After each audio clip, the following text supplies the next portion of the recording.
Crime Stoppers has always been a program that encourages public participation in crime solving, and the Columbia-Boone County branch has served the community for more than 40 years. Board members recently began sharing a QR code to make it easier for people to share what they know anonymously. Part of their goal is to help solve murder cases that have gone cold. KMUH's Evie Allen takes a closer look at 2 unsolved murders in Columbia. This red phone has been the hallmark of Crime Stoppers, symbolizing the confidential nature of the tip line.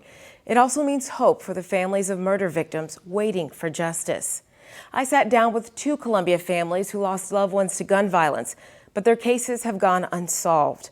While investigations into the deaths of Rickie Dunn and Danielle Marine remain open, their loved ones are pleading to the community, hoping someone will come forward. This is Rickie Dunn's story.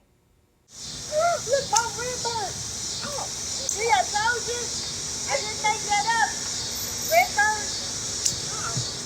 I mention the red bird. Every time I see the red bird, I think about Rick.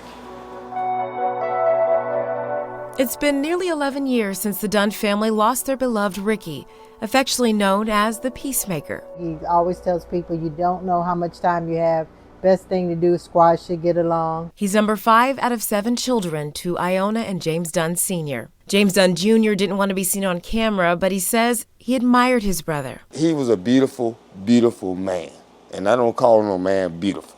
But my brother, he was special. He was one of a kind. The father of 3 was a football star at Hickman High School, his son following in his footsteps. Him and his son is Ricky, too.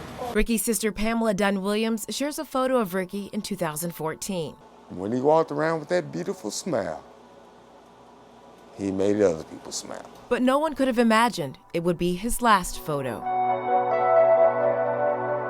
The last time that I heard his voice was when they came in from St. Louis and it was raining there, and I was standing in the doorway and he hollered up, "I brought him home safe." And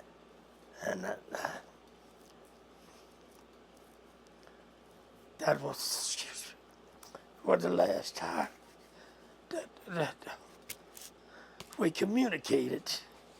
According to a police report from 2014, on Sunday, November 30th, Columbia police were called to the 1400 block of Illinois Avenue just before 2:30 a.m. When officers arrived, they found 2 people with gunshot wounds. The 18-year-old was treated for his injuries, while 40-year-old Rickie Dunn was pronounced dead at the hospital. The doctor told me that they couldn't do anything, and it was quite hard to tell my family because they just went to pieces.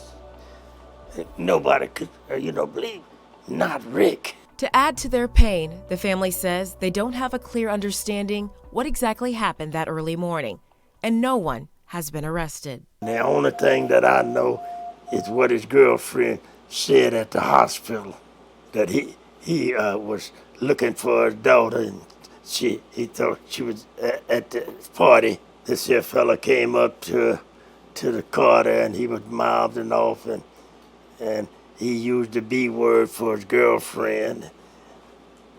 And Rick had told him not to be talking that way, and he smarted off.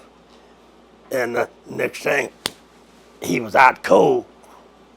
And I don't know, they said somebody else came up with a gun and shot another kid that was standing close to Rick and shot Rick. We're just going by hearsay because, like I said, the police, nobody really ever came to us and said, this is what, we're just going by what hearsay of people.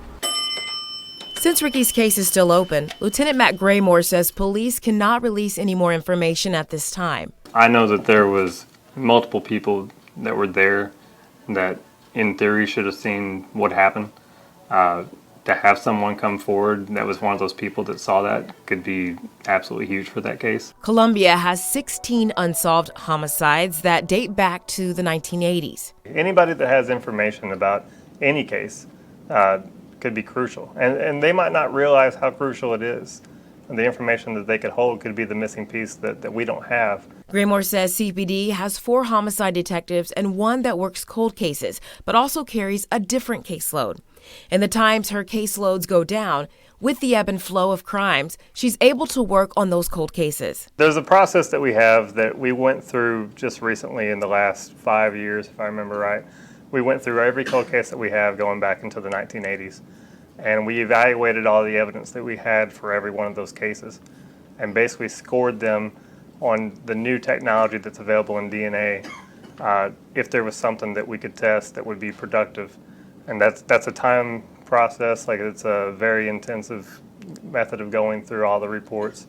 One case alone could have, millions of documentation on what happened. Graymore believes people are just not comfortable going to police. The idea that you're staying safer by not telling the police what happened is actually quite the opposite of the truth, because these people that do these crimes are allowed to continue doing their business.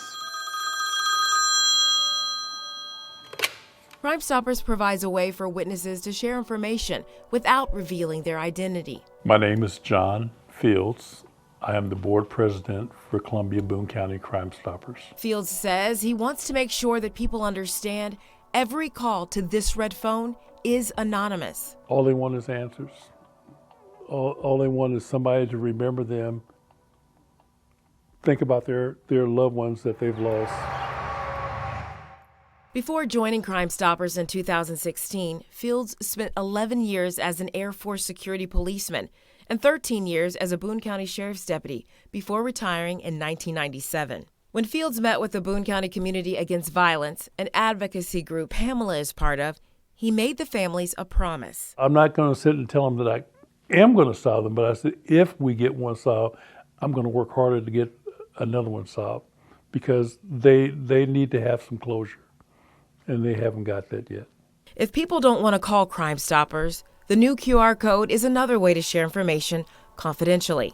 It is manned 24 hours a day, 7 days a week, 365 days a year. In the meantime, the family continues to cry out to the community. I am asking everybody, can you help us, my brother, Rickie Dunn, get this over with? To know that you would give the family comforts just a little bit of something, but we have nothing.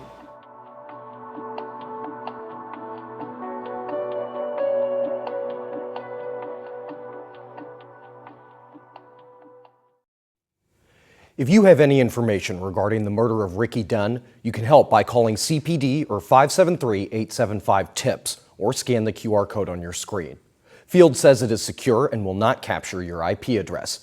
If your tip leads to an arrest, you can receive a reward of up to $2,500. Tonight at 10 p.m., we'll hear from the family of Danielle Marine, who was killed in 2019.